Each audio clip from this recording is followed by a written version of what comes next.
Hello everyone, welcome to the next episode. In the last episode,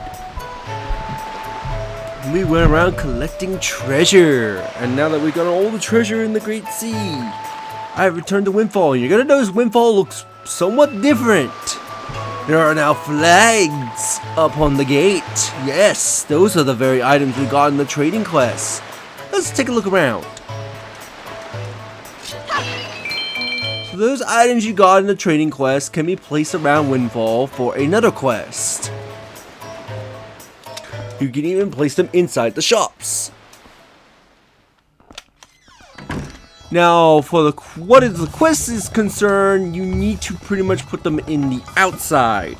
Though I decided to decorate the insides as well. Plus, also I think I'll get this guy some jellies. Yeah, let's fill up your inventory. Could it possibly be, by chance, did you bring me chew jelly? Rare color. Da, da, da, da, da. I've never seen this particular hue on paw print aisle. Oh, a small toll famous for its robust chew population. I digress. The game is afoot. For when it comes to making potions, I am a true artist. I have been shown something rare. Inspiration bubbles up from within me. Oh, wait for it. Here it comes. Oh! That's it! That's it! That sparkle I was looking for! The sudden bursts of inspiration. Eureka! I'm gonna use the chew jelly to create a brand new, unheard of kind of potion. It's been 10 years since I began my legendary studies of the chew jelly. I must begin mixing this new potion before my first new inspiration in years vanishes.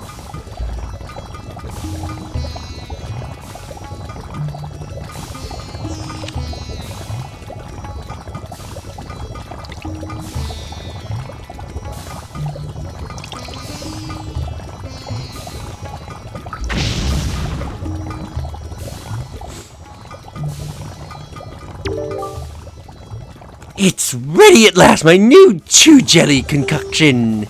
It's still piping hot. I want you to have the first batch, my fellow jelly connoisseur.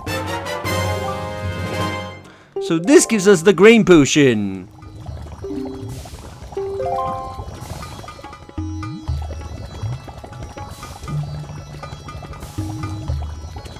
So as you can probably guess, the green potion, when consumed, not double, but it will focus on replenishing magic. Now let's show him the blue jelly. You by chance bring me chew jelly? This is an extremely rare color of chew jelly. Perhaps it indicates a new breed. What a fascinating jelly development. I've never seen one of this particular hue on paw print aisle. A small atoll famous for its robust chew population. I digress. The game is afoot.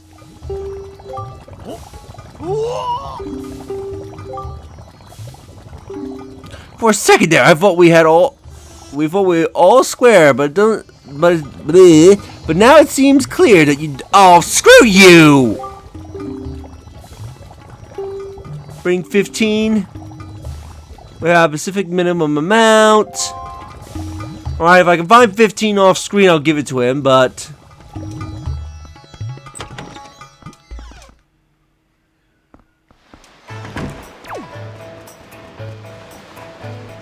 Yeah, there's a flag there in the corner.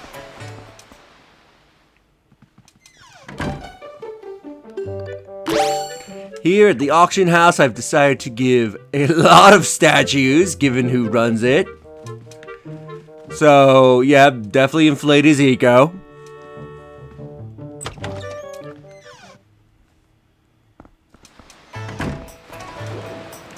Got a big sale flag here to advertise some bargains. You got a exotic flower and a statue.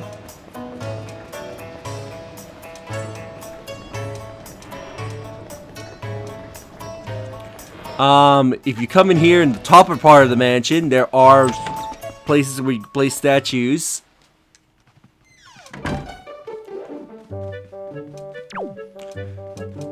I decided to give something that a rich man could have. You know, a flower, a statue, the shop statue, a skull tower, and also a postman and statue to say fuck you to him in service for the postman, given how he treats them.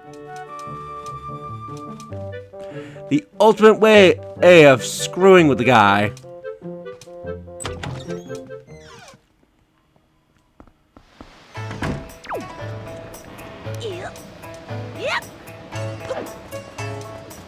Wait, we have some statues here and some flags, but it's this guy you want to talk to. Actually, I'll take a photo because I'm not too sure if I have your photograph or your figure. Actually, now I remember, you're kind of annoying to get a photo of. Okay, that apparently counts.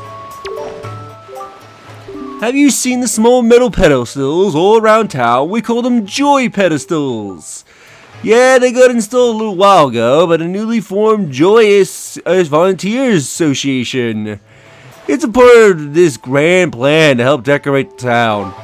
Anyway, they are brilliant. I may say as well tell you that both myself and Sarah, the guy who runs that stall over there, are members. You just have to be a part of stuff like this. Wow, Windfall just seems to be filled with joy lately, don't you think? Say, you haven't been cooperating with the volunteers, have you? You know what I'm talking about, decorating the town? Oh really, you have? Wow, it never fails to amaze me how kind and thoughtful folks can be. I know, I'll return your kindness with some of my own.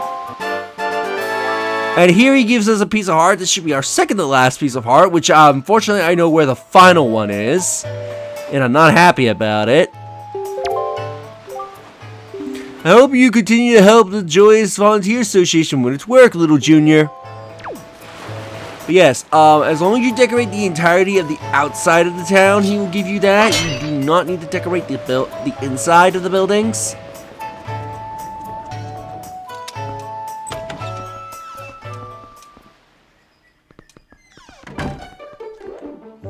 But here I decided to give him another statue, a town flower, a postman statue, and an idol statue. Hopefully to improve his mood.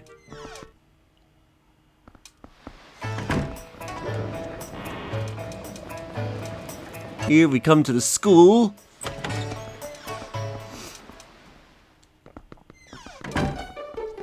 You know, I gave some flowers, an idol statue, and also another bargain statue.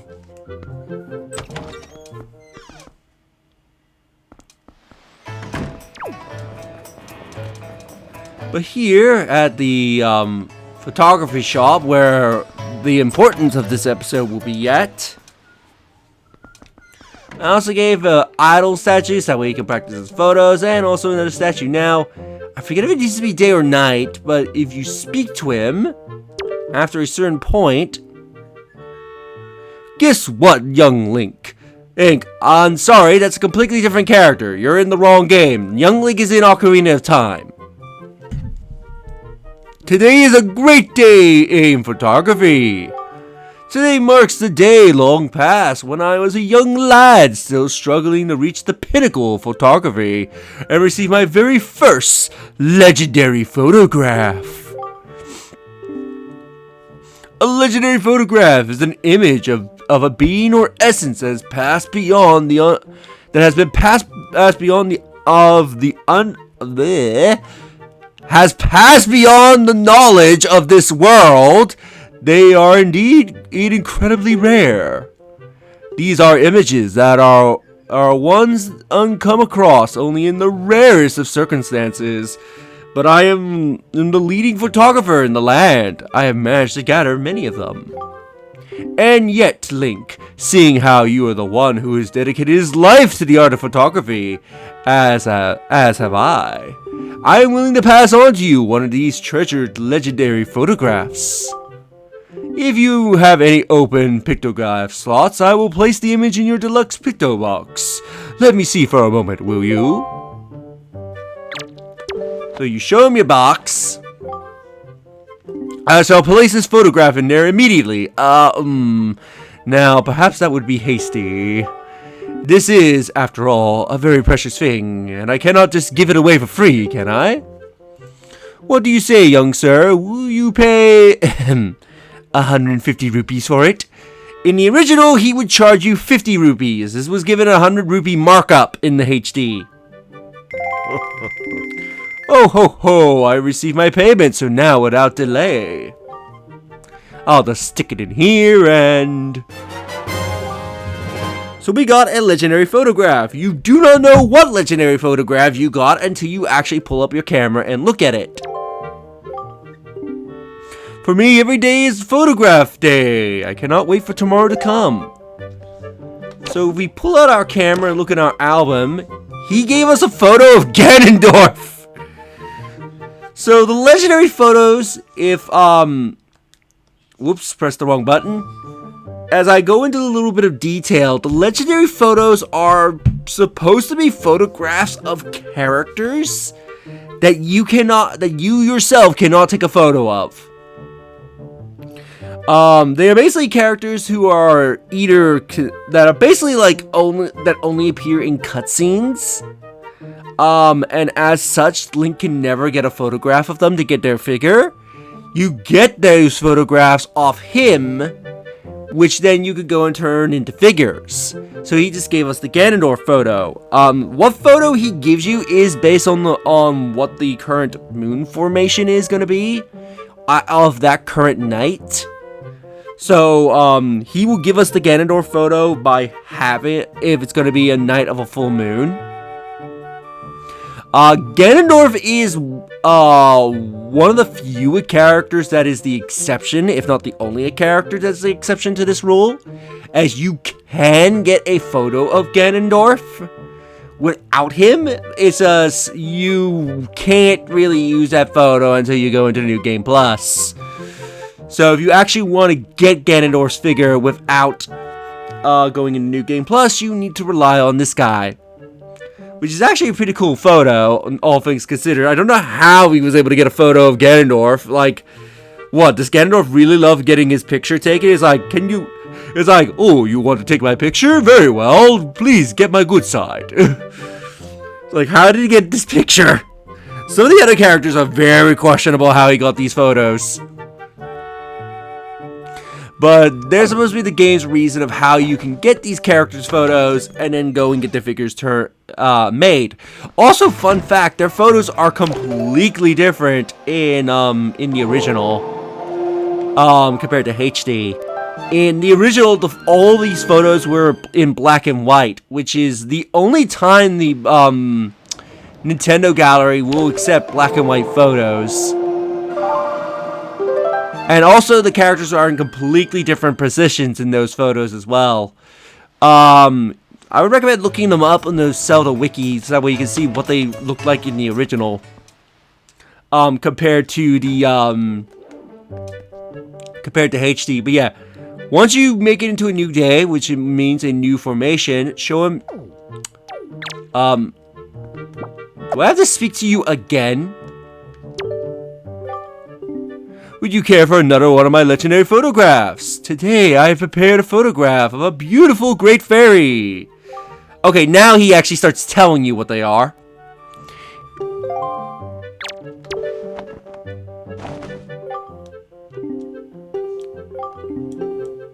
So you have to pay a 150 rupee markup.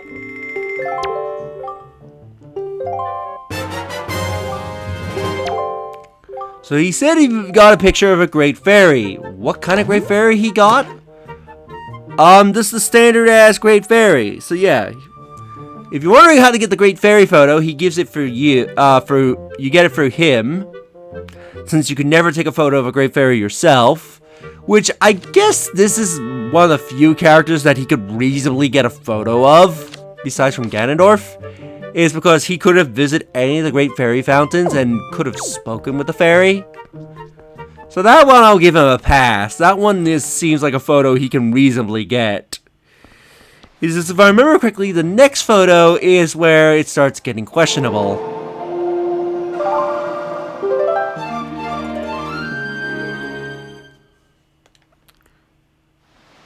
Oh, also, another thing to note about the great fairy photos, the legendary photos, you have to have met the corresponding character in the photo for him to sell it. So, don't think that he's selling these characters right off the back.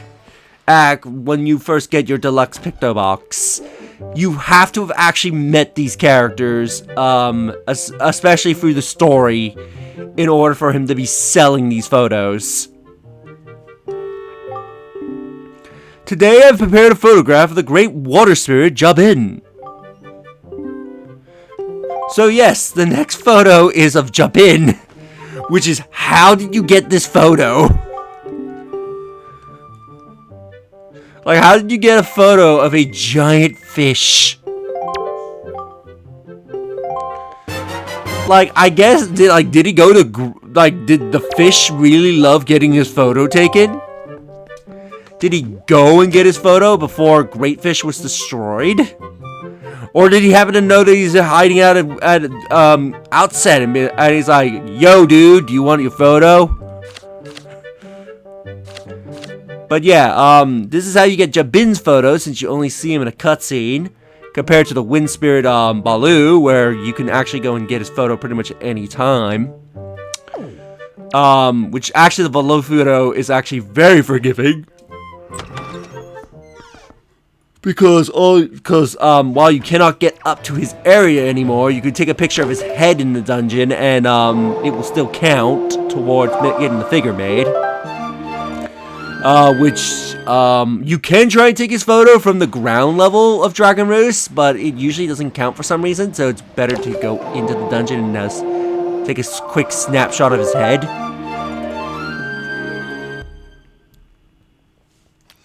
But now, if I remember correctly, here's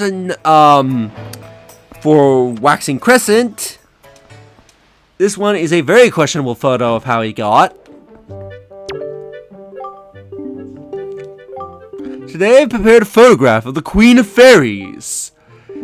So how on earth did you get a photo of this girl? How did you get a photo of the Queen of Fairies, my good sir? Given that there's no physical way into Mother Island, like, what, do you happen to know the Valet of the Gales to get in? Like, how did he get a photo of this? Like, was he actively following us throughout our journey and is taking snapshots of these characters whenever we met them? Like, what, does he have like a Predator stealth suit or something?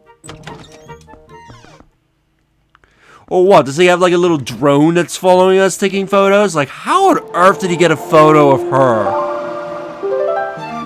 The next two that I'm looking at is extremely questionable in this regard, and you'll understand why when we actually see their photos.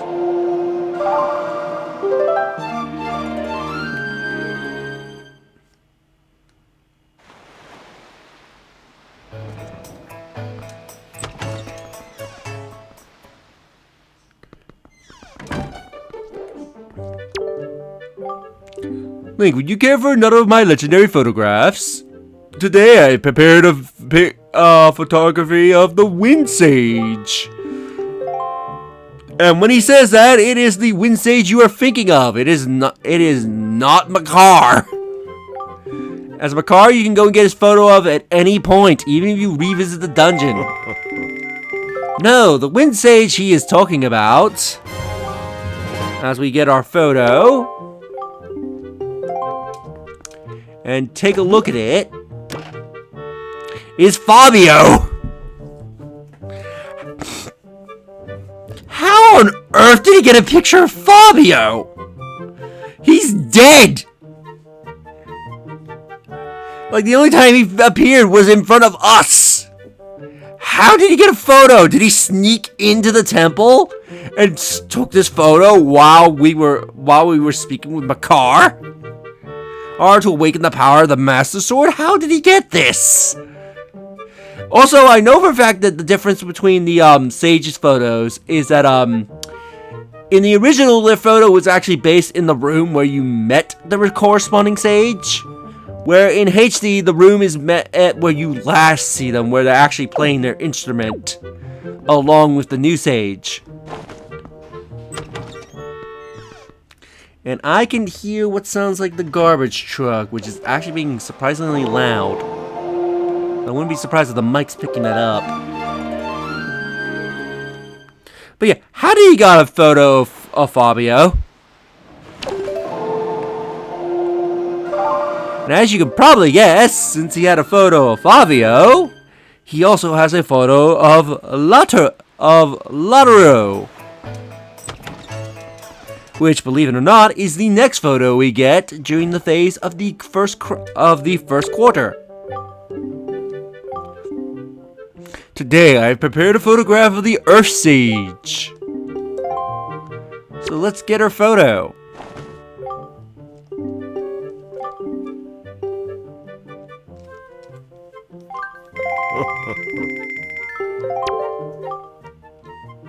Stick it in here.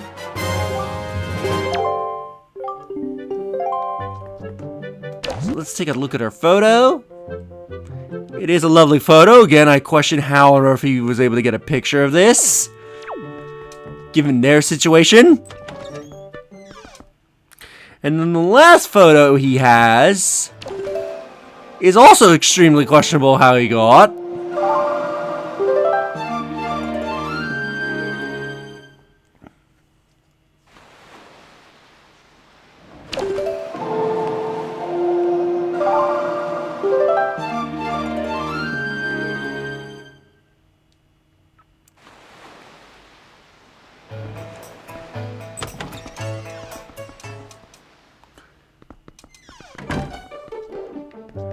So his last photo, would you care for another of my legendary photographs?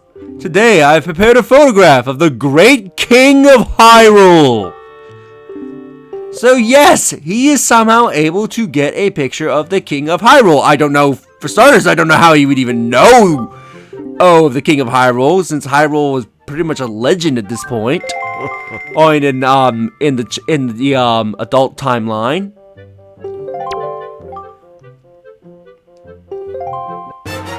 Doesn't really become a thing until much, much later.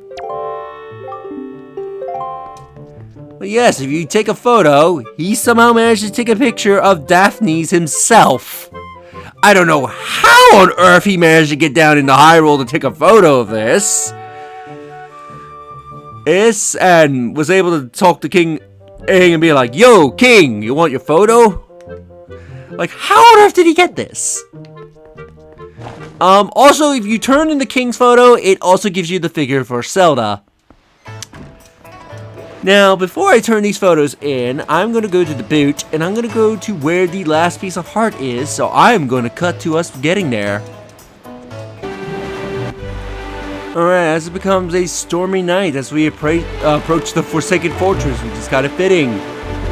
As you can probably guess, the last piece of heart is actually here in Forsaken.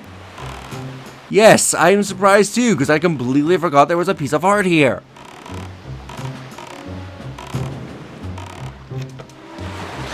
Let's now explore the now desolate Forsaken Fortress. Pretty much most of the enemies are gone.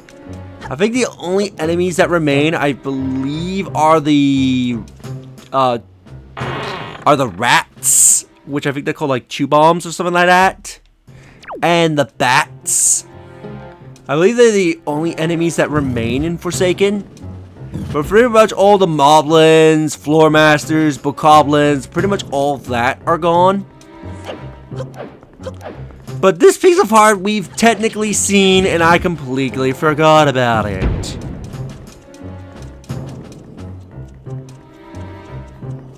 What we want to do, we want to go into the prison area. And you remember how I said, oh, there's this chest here. I can't remember what's in it, and I can't remember how to get to it. Well, that chest is a very, very special chest, and also I was an idiot because I forgot the means to opening the goddamn thing is actually behind this set of barrels.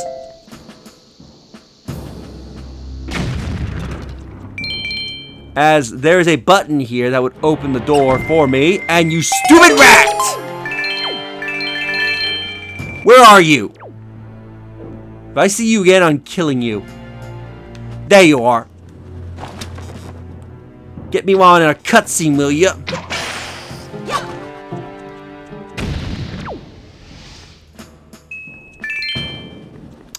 But anyway, this seemingly, innocent-looking chest I overlooked.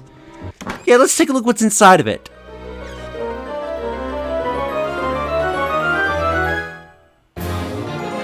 This chest had the final heart container! So now we have all the hearts. So yes, so when I looked up a list of where all the heart containers were, and I learned that I technically saw this one, I was not happy. But anyway, I will cut to our next destination now that we've gotten our piece of heart.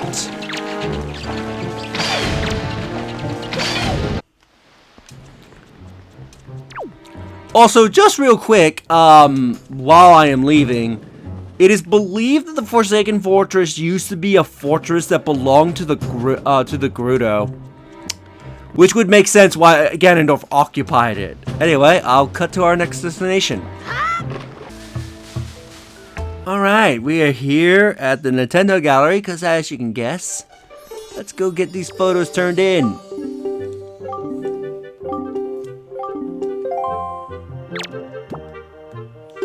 Starting with the King of Hyrule. So yep, you can get all these legendary photographs turned in. And again, if you were playing the original, permit me to sculpt this. It will be a jewel of a figure. He even has unique dialogue for it. But yeah, if you were playing the original, this is the only time he would accept black and white photos.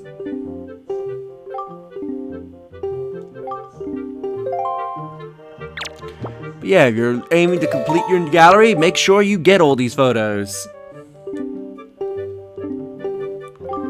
With that, as I'm turning all these photos in, I think we'll end the episode here. So, in the next episode, we are pretty much done with everything that we can do in the Great Sea. There's nothing left for us to do on the surface. In the next episode, I think it's time that we finally return to Hyrule and meet up with Tetra. So, if you enjoyed this episode, do you like the videos? It helps tremendously. Subscribe if you haven't already. Leave a comment down below on your thoughts on this episode. And share the video so that way more people can discover my content and help the channel grow. And I'll see you all in the next episode. Later.